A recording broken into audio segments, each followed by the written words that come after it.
let's talk about Friday first. The scene is a nationwide strike day. A lot of people out in the streets. Stop ICE Day of action for thousands across the country. What did we see in terms of impact from that? So I think there's no dispute anywhere that there will be an impact. The question really that everybody has to ask is what that impact is going to be. On Main Street, on your mom and pop stores, there's definitely going to be a direct impact and a hit to the pocketbook of those store owners, those shopkeepers, as a result of these protests in these cities. So there's no doubt that they're going to be affected. Any employees are going to be infected, and that will trickle down all the way down through the economy. Bigger question is what ramifications on a macro level to the entire U.S. economy are these protests going to have throughout the United States? And I think that answer is a big question mark, but it may be 0 to none. We'll have to wait and see. I think if I'm sorry, go ahead, finish your thought. No, I was going to quote something I saw that Professor Scott Galloway had mentioned and I saw reported, which is if you want to really make an impact, having a day of protest is really going to have a slim impact in any meaningful way. If everybody who was protesting got together and decided that they were going to, for example, protest and not buy on Amazon or something on that level, there may be a direct felt hit by those sellers, by those manufacturers, whatever the target of that boycott will be. And perhaps then that will have an impact on those CEOs to go to the White House in Washington and demand some other meaningful change to ICE. Yeah, and we think about what candidate Donald Trump said, that he was going to go after the worst of the worst, the rapists, the murderers, but that has not been the case. So what's the impact of ICE presence on local small businesses, especially those that are immigrant-owned or rely heavily on immigrant workers? Certainly, I think there's a room for some fine-tuning on the debate, and specifically with regard to who is being pulled in and targeted in these raids. I certainly think that the White House in Washington and ICE, for that matter, would be making a bigger splash if these targets of these raids are more prominent in terms of what candidate Trump was promising to the American people.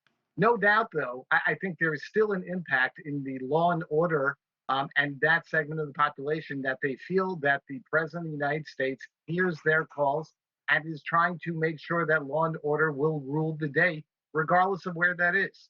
The other factor, going back on the economic impact that these protests may be having, which is I think sometimes some of the target is really self-imposed. And what I mean by that is that the people who are most affected, the immigrant population in some of these cities, are going to be negatively impacted by outside protesters who are looking for their headlines so that on the evening news, you and I are focusing on the day of ICE and ICE out and all of these different protests. But at the end of the day, those shopkeepers and those employees and those workers in the restaurant, in the building trades, are really not able to go to work, and they're the ones who are being put out. Yeah, but I think if you talk to those workers, overwhelmingly, they would say, if you bring legions of ICE workers into our city and descend upon us wearing masks, basically coming in very heavy-handed, where you're afraid to go out in the street and do your job, that is going to have a lot more of a negative impact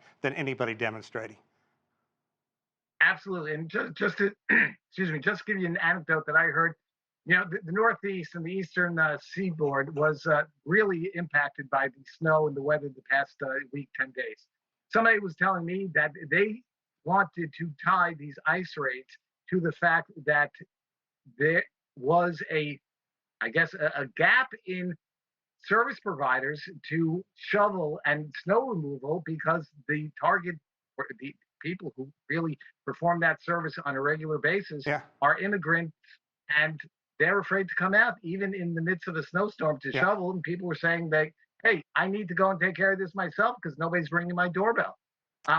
It reaches to that level, which is, I think, going to be dramatic. And I think the ripples are only going to start to be felt in the weeks and months coming ahead. You know, Sam, we don't have a lot of time left, but there are a number of Fortune 500 companies in Minnesota, among them Target.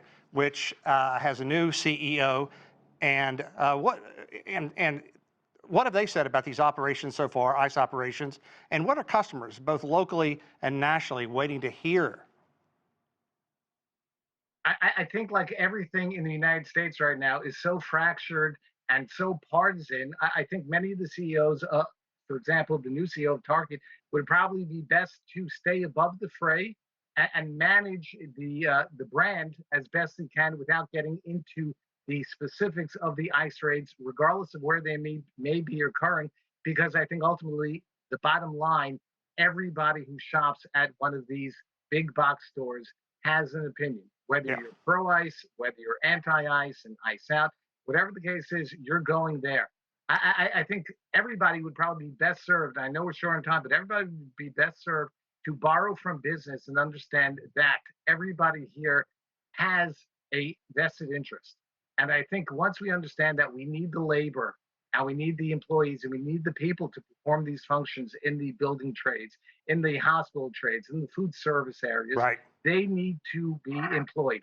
If we could reach and borrow from business and bridge that gap, I think everybody would be best served, and this protest would probably fade away just like the snow. Oh,